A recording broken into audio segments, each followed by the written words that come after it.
Media మిత్రులకి నమస్కారం.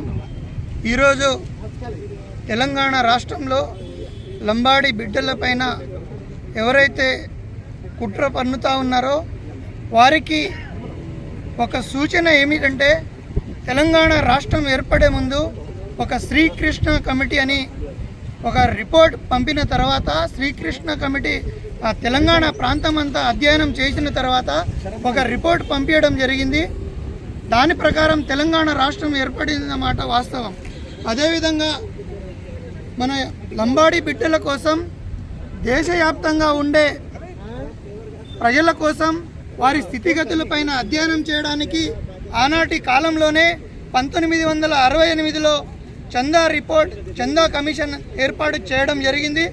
ఆ కమిషన్ రిపోర్ట్ 1968లోనే లంబాడీలను కలపమని, దాదాపుగా 200 కులాలను కలిపారు. ఆ రోజు లంబాడీలను కలపమని వాళ్ళు ఒక రిపోర్ట్ ఇవ్వడం జరిగింది.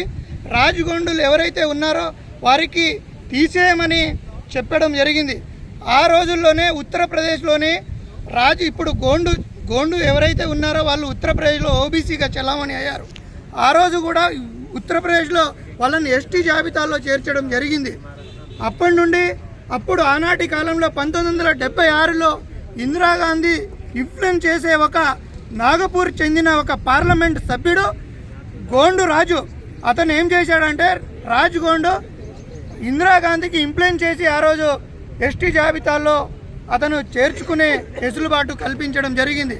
అదే రాజగోండుకు చెందిన ఒక తెలంగాణ ప్రాంతానికి చెందిన సోయం బాబురావు గారు గోండులకు రాజగోండులకు మధ్య పెరుగుతున్న విద్వేషాలను సర్ది చెప్పడానికి లంబాడి బిడ్డల పైన వారు అవాకులు చెవాకులు పేలుతూ ఉన్నారు. అది ఖబర్దార్ అని